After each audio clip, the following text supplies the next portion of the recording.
নমস্কার, কেমন আছেন সবাই? টুলটুল দত্ত ব্লগেতে আপনাদের স্বাগত জানাচ্ছি। আজকে দেখাবো একটি মাটনের রেসিপি, রেলওয়ে মাটন কারি। চলুন ম্যারিনেশনের জন্য আমি কি করছি দেখে নিই। এখানে পরিষ্কার করে ধুয়ে রাখা আছে 750 গ্রাম মাটন। এই মাটনেতে আমি আদা, রসুন, কাঁচা লঙ্কা বাটা, নুন দিয়ে দিলাম। এরপর দেব গুঁড়ো গরম মশলা,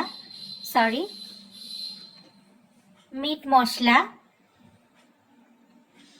তারপর দেব হলুদ, একটু ঝাল লঙ্কার গুঁড়ো অল্প, আর একটু দেব কাশ্মীরি লঙ্কা। এই ম্যারিনেশনটা কমপক্ষে 1 ঘন্টা রেখে দেব। আপনারা চাইলে ওভারনাইট করে রাখতে পারেন। এরপর দিলাম অল্প করে টক দই, তারপর দেব কাঁচা সর্ষের তেল। এটি হালকা পাতলা একটি রান্না, একদম ঝোল হবে। এইটা আমি 1 ঘন্টা ম্যারিনেট করে রেখে দেব। আপনারা চাইলে, আবার বলছি, ওভারনাইট করে রাখতে পারেন। এখানে গোটা ধনে, গোটা জিরে, গোলমরিচ অল্প অল্প একটুখানি মৌরি শুকনো খোলায় ভেজে নিলাম। এটি রেলওয়ে মাটন কারির একটি মশলা তৈরি করছি। ঠান্ডা হয়ে যাওয়ার পর এতে গুঁড়ো গরম মশলা ও কাশ্মীরি লঙ্কা দিয়ে ভালোভাবে আমি গুঁড়িয়ে রেখে দেবো। পরে এটি আমার কাজে লাগবে।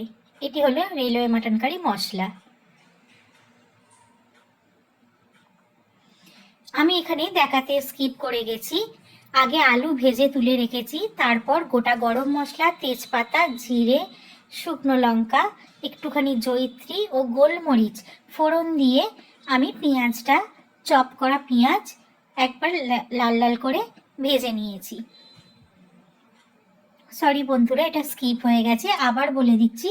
গোটা গরম মশলা, তেজপাতা, জিরে, শুকনো লঙ্কা, গোটা গোলমরিচ ও অল্প একটুখানি জয়িত্রী দিয়ে ফোড়ন দিয়ে আমি পেঁয়াজটাকে লাল করে ভেজে নিয়েছি।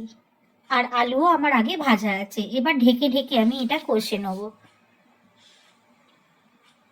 চাপা দিয়ে দিয়ে কষতে হবে, আস্তে আস্তে মাংসটা জলটা ছাড়বে।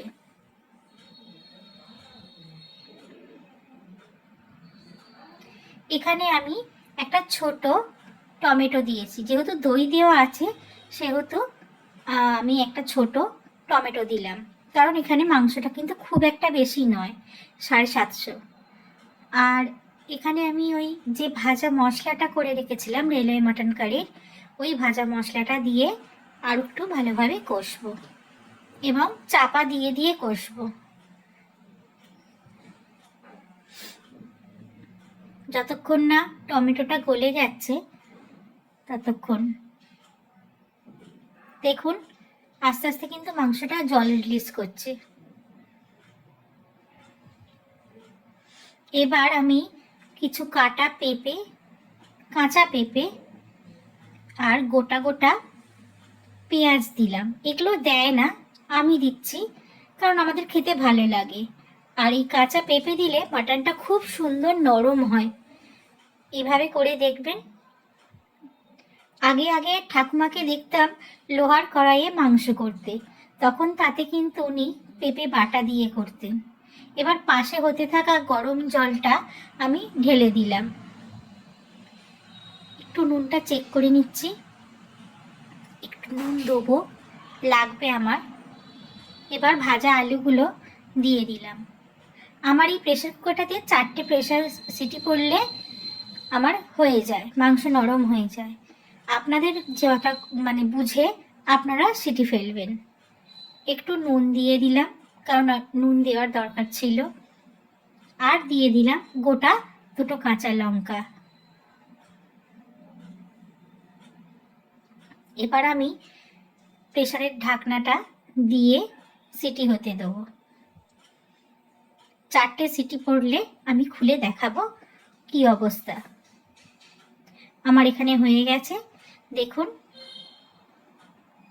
প্রেসারটাও নেমে গেছে। রেডি আমার রেলওয়ে মাটন কারি। আবার দেখা হবে পরের ব্লগে। ততক্ষণ ভালো থাকবেন, আসছি।